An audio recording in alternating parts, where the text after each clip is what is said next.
et bienvenue dans le deuxième épisode de Hear Her Story, le podcast de la Journée internationale de la fille de la MGE.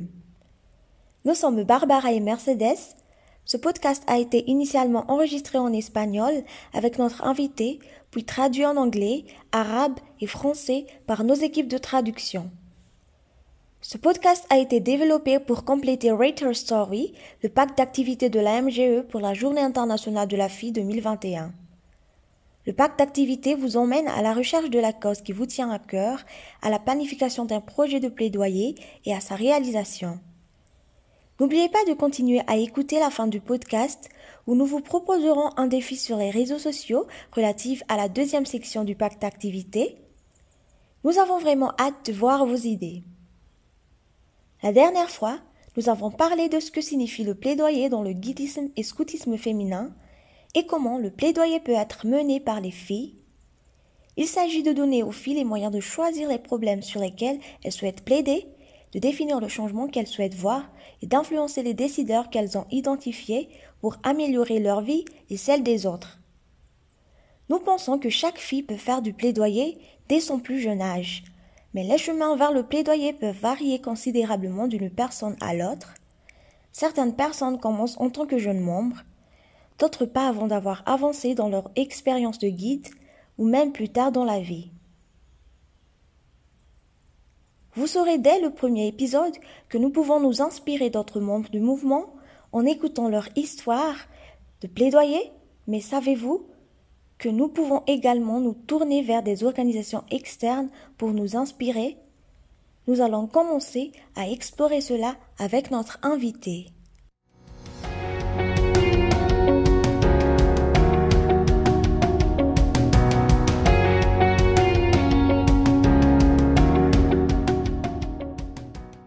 Je suis ici avec Inès Alberico. Avant de la rencontrer, je vais vous parler un peu d'elle. Inès est diplômée en sciences politiques, spécialisée dans les politiques publiques, la communication politique et les campagnes.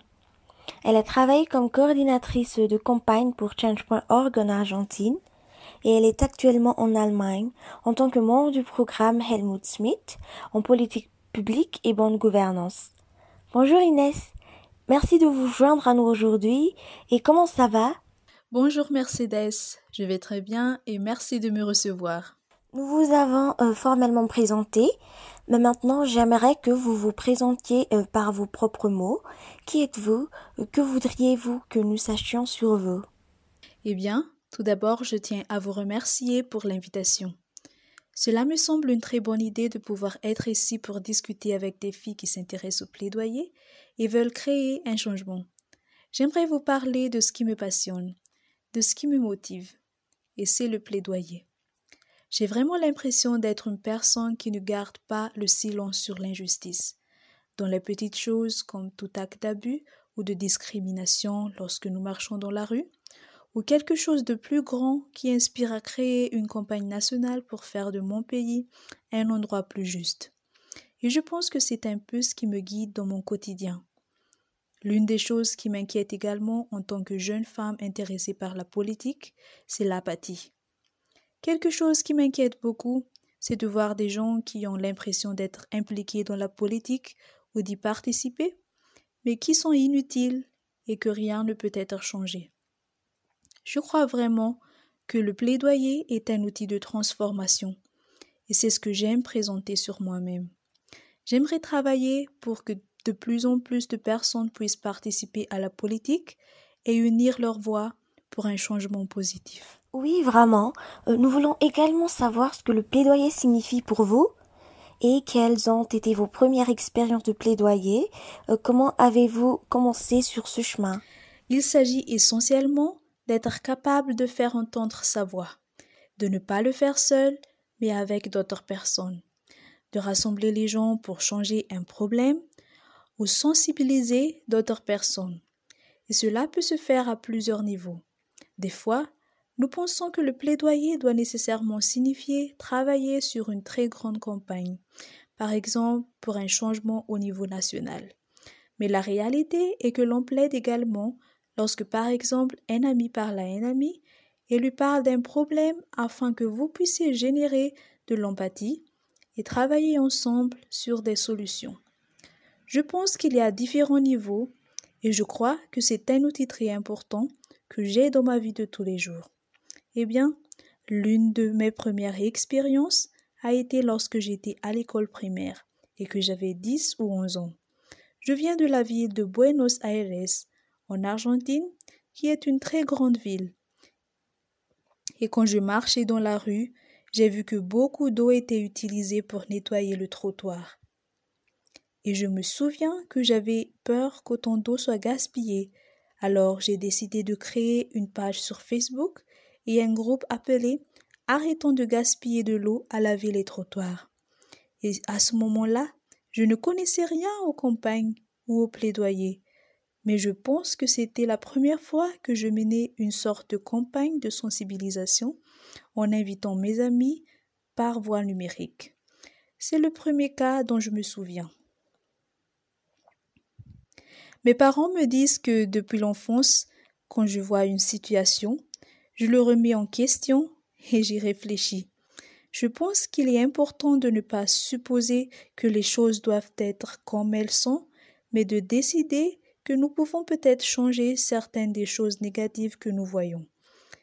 Et si quelqu'un d'autre le voit et décide d'agir aussi, ensemble, nous pouvons réaliser quelque chose de plus grand. Ce que vous venez de mentionner est un très bon exemple pour toutes les filles qui écoutent, de savoir qu'elles ne doivent pas nécessairement créer des campagnes qui atteignent de niveaux élevés, mais juste des petites choses que nous pouvons faire depuis chez nous avec notre ordinateur. De petites actions peuvent déclencher de grands changements. Sur quel sujet êtes-vous actuellement passionné ou intéressé à pouvoir changer ou réaliser à travers votre travail?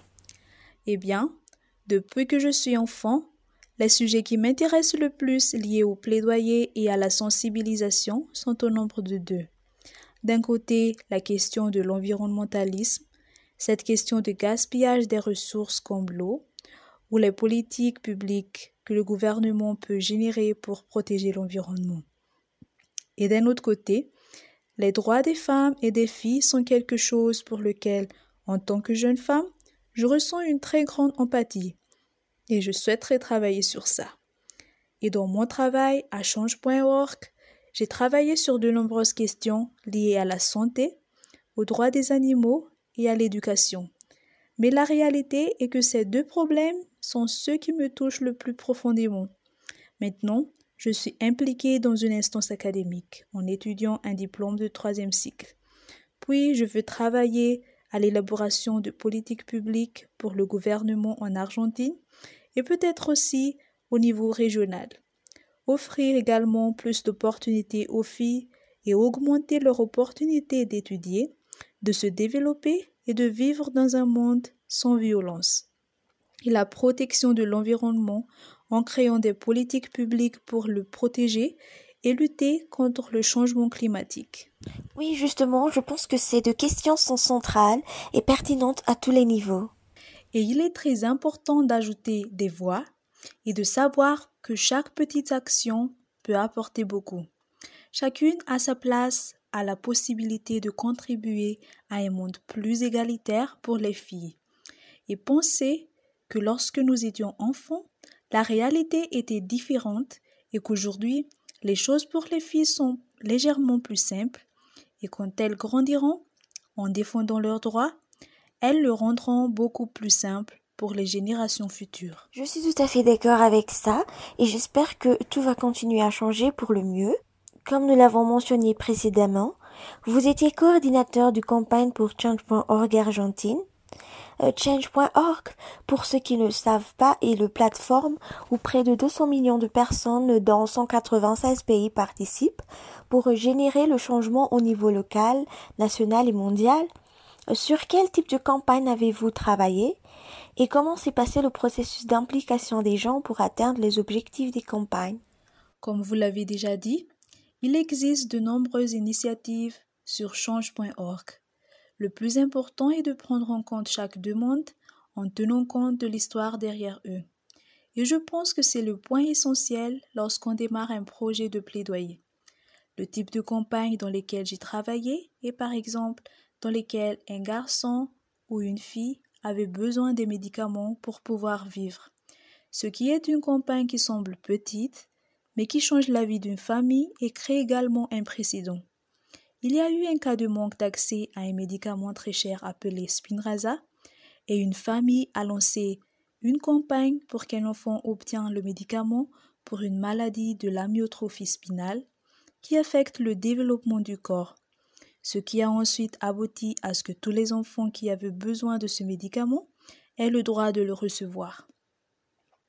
Même des campagnes comme celle-ci, qui étaient très importantes pour moi, étaient liées aux politiques publiques nationales, pour adopter une loi pour protéger les enfants contre les abus sexuels et pour garantir que l'État puisse enquêter et intervenir dans ces cas pour protéger les filles et les garçons. Cette campagne était très complexe. Et que faire lorsqu'une campagne est difficile ou a des enjeux compliqués? Eh bien, en essayant de le rendre plus simple et compréhensible. Lorsque vous démarrez une campagne, il est important que ses objectifs et que les problèmes que vous souhaitez résoudre soient simples à comprendre pour tout le monde. Alors, c'est un bon exercice d'aller raconter l'histoire et expliquer la campagne pour laquelle tu veux militer à tes parents, tes amis d'école, un voisin ou même un vendeur. De cette façon, vous verrez si tout le monde peut s'identifier. Car si seulement vous pouvez comprendre quel est le problème, vous devez peut-être trouver des moyens plus simples de l'exprimer pour le rendre plus pertinent. Et ajouter également une composante essentielle qui est l'émotion pour impliquer les gens dans votre campagne. Il est important de donner de l'émotion. C'est pourquoi la meilleure façon de faire une campagne est de la faire à partir de vos émotions. Je pense que ce sont les deux conseils essentiels lorsque nous commençons le processus d'implication des gens. La portée de cette page change.org est incroyable. Actuellement, la campagne de la Journée internationale de la fille vise à amener les filles et les jeunes à créer des campagnes de plaidoyer pour réaliser des changements dans leur environnement. Quelles recommandations leur donneriez-vous pour démarrer et poursuivre leur projet? Ma première recommandation et mon message pour vous est de remonter le moral. Il faut toujours commencer quelque part et garder à l'esprit que lancer une campagne de plaidoyer n'est pas facile et que ce n'est pas quelque chose que vous allez réaliser du jour au lendemain. Vous devez donc être patient. Il est important de se réunir avec d'autres personnes qui veulent la même chose, car quand on démarre une campagne seule, il est très difficile d'aller à contre-courant du monde pour changer quelque chose par soi-même. Mais c'est quelque chose de très agréable que possède votre association de guides et de scouts, que beaucoup de filles et de jeunes femmes peuvent trouver qui veulent travailler sur les mêmes sujets et faire avancer les choses ensemble. Pour commencer, vous devez penser à quelque chose qui selon vous doit changer. Cela peut être quelque chose de très important, comme l'inégalité entre les genres. Peut-être pouvez-vous y contribuer de la manière la plus concrète dans votre contexte. Je vais vous donner un exemple. Nous avons eu de nombreuses campagnes sur les codes vestimentaires dans les écoles, où les hommes devaient s'habiller différemment des femmes, qui ne pouvaient pas porter des pantalons et devaient porter des jupes. C'est une campagne très spécifique, que l'on considère comme quelque chose de très petit, mais qui change la réalité d'une école et qui crée un précédent. Pensez donc à ce dont votre école ou votre quartier a besoin pour vous inspirer à lancer une campagne. Et commencez à partir d'une histoire. Rendez-la intéressante. Il faut vendre la campagne. Ce n'est pas pour plaire à des gens qui ne font que soutenir, mais pour susciter un réel intérêt. C'est pourquoi le facteur visuel est important. Il est également important que si vous faites une campagne numérique, il vous faut une bonne photo. Et si vous le faites face à face, générez une action avec des affiches ou des interventions pour attirer l'attention sur votre campagne.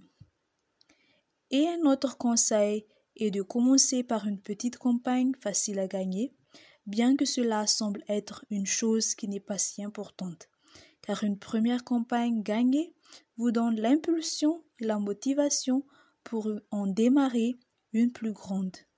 Commencez par quelque chose de simple pour évoluer vers quelque chose de plus grand qui nécessite un travail de plaidoyer plus complexe.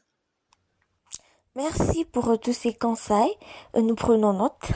Au cours des dernières années, la pandémie a signifié que beaucoup d'entre nous n'ont pas pu quitter leur domicile et que nos façons d'interagir ont changé.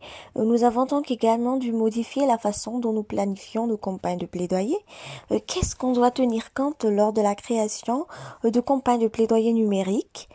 Quels conseils donneriez-vous aux filles, aux jeunes femmes pour défendre le numérique? La pandémie impliquait une nouvelle appréciation du monde virtuel. Nous pouvons nous connecter avec des personnes qui se trouvent dans différentes parties du pays et du monde. L'utilisation de l'outil change.org pour les demandes numériques vous a permis d'obtenir le soutien des personnes que vous ne pourriez peut-être pas obtenir en recueillant des signatures sur papier. Et quand on démarre une campagne, il faut penser au destinataire. Et il existe deux types de campagnes. Un type de campagne de sensibilisation à destination de la société, comme la sensibilisation à ne pas jeter des mégots sur les voies publiques, et un autre type est la campagne de plaidoyer qui cherche à changer quelque chose, comme par exemple dans le cas du code vestimentaire. L'action est dirigée contre les responsables de l'école. Chaque campagne de plaidoyer est dirigée vers un destinataire spécifique et vous devez planifier la manière dont vous allez atteindre ces personnes. Est-ce que ça sera sur les médias sociaux ou est-ce que ça sera à travers les courriers électroniques? Sachez où vous pouvez les joindre et comment vous allez transmettre vos messages. Dans les réseaux sociaux, il est important de laisser un hashtag, de suivre un sujet. Cela peut être par le biais d'un défi sur Facebook ou d'un TikTok lié à votre campagne de plaidoyer. Rendez-les intéressants et essayez de créer une tendance. C'est la bonne chose à propos des réseaux sociaux, car les fausses nouvelles deviennent virales, les bonnes choses peuvent aussi devenir virales.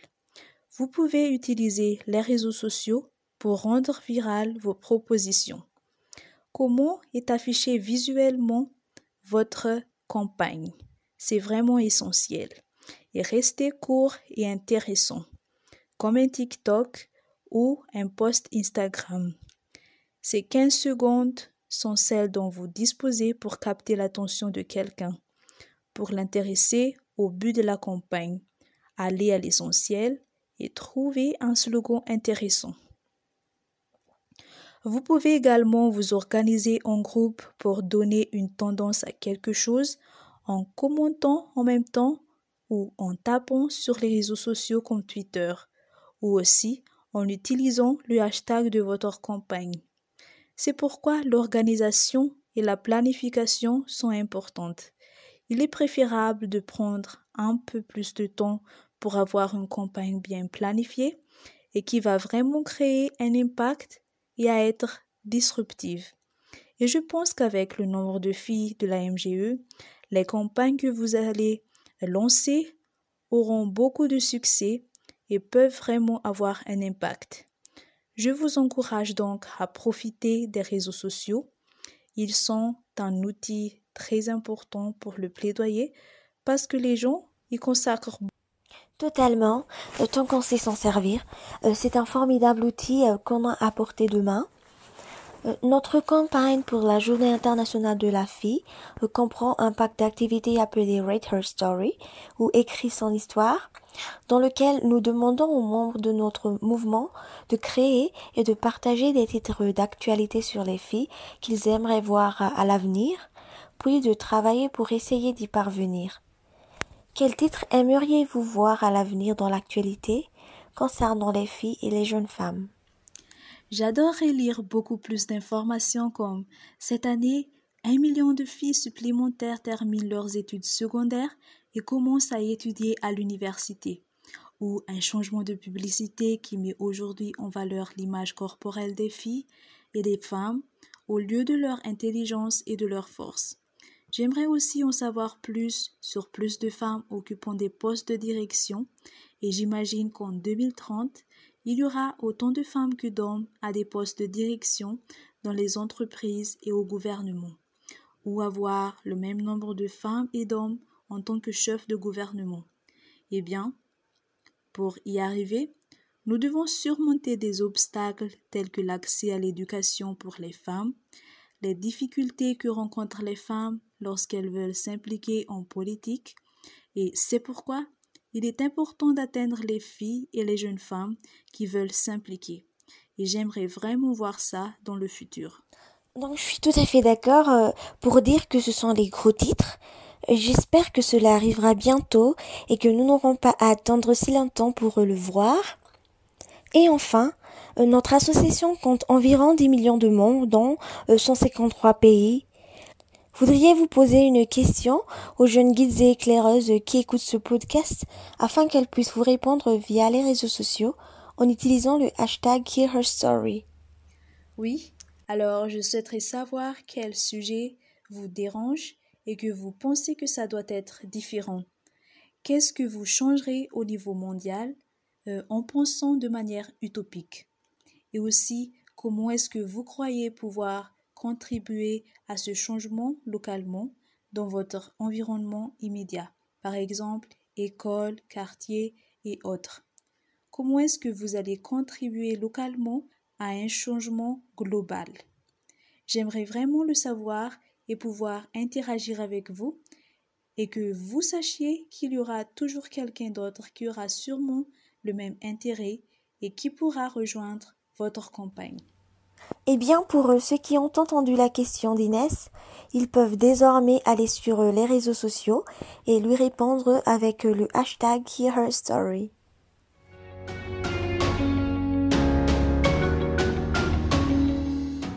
Au fur et à mesure que vous parcourez la deuxième section du pack d'activités Rate Her Story, vous verrez qu'il s'agit d'écrire vos propres titres avec un jeu pour faire réfléchir de manière créative.